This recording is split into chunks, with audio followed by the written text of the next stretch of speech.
আসসালামু আলাইকুম। বর্তমানে আমি আছি কেরানীগঞ্জের কোনাখোলা অবস্থিত অনেক সুন্দর একটা পার্কে। পার্কটার নাম হচ্ছে Sharif food court and dream park. আর আজকের ভিডিওর মাধ্যমে আমি আপনাদের সাথে শেয়ার করব আপনারা কিভাবে এই পার্কে আসবেন, টিকিটের মূল্য কত এবং এই পার্কে আসতে হলে আপনাদের কত টাকা খরচ করতে হবে এবং এই পার্কের যত রাইড আছে সকল রাইড আমি আপনাদের ঘুরে দেখাবো। তো চলেন ভিডিও শুরু করা যাক। কোনাখোলাতে সরাসরি কোনো বাস ব্যবস্থা না থাকায় শরীফ ফুড কোর্টে যাওয়ার জন্য আপনাদের বিকল্প ব্যবস্থা হিসাবে অটো রিক্সা অথবা সিএনজিকেই কিন্তু বেছে নিতে হবে। যারা মোহাম্মদপুর হয়ে কোনাখোলা যেতে চান, আপনারা মোহাম্মদপুর 4 রাস্তার মোড় থেকে অনেক লোকাল সিএনজি পেয়ে যাবেন। কোনাখোলা যাওয়ার জন্য ভাড়া নেবে জনপ্রতি 40 টাকা করে। অথবা যারা গুলিস্তান থেকে শরীফ ফুড কোর্টে যেতে চান, আপনারা কদমতলী চত্বর থেকে অনেক অটো রিক্সা পেয়ে যাবেন শরীফ ফুড কোর্টে যাওয়ার জন্য। ভাড়া নেবে জনপ্রতি 40 থেকে 50 টাকা।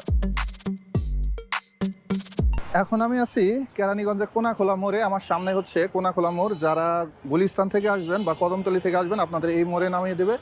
আর যারা মোহাম্মদপুর থেকে আসবেন আপনারা একবার শরীফ ফুড কোর্টের গেটের সামনে কিন্তু নামতে পারবেন। এর সামনে গেটটা দেখা যাচ্ছে,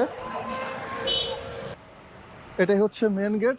এটার ভিতরে আরও একটা গেট আছে, সেখানে মূলত টিকিট কাউন্টারটা আছে।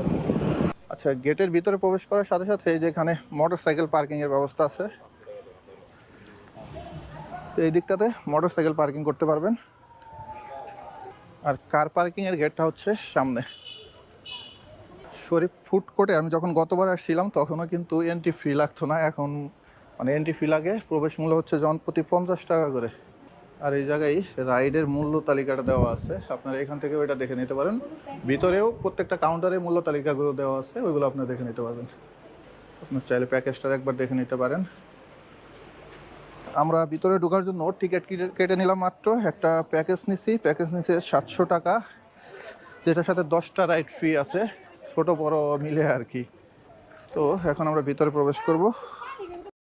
পার্কের ভিতরে প্রবেশ করতেই আপনারা যদি হাতের ডান দিকে চলে যান, এইদিকে গেমিং জোনটা আছে আর কিডস জোনটা এটার ভিতরে। তো এইদিকে আমরা পরে আসব,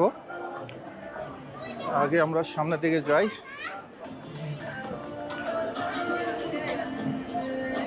সামনে আছে অনেক সুন্দর একটা গেট। আমরা গেটের এই মাঝখান দিয়ে যাচ্ছি। উপরে ফুলগুলো ছিল, ফুলগুলো এখন মরে গেছে, শুকায় গেছে। আর এইদিকে রেস্টুরেন্টে বসার জায়গা। নিচে কিন্তু মাছও আছে।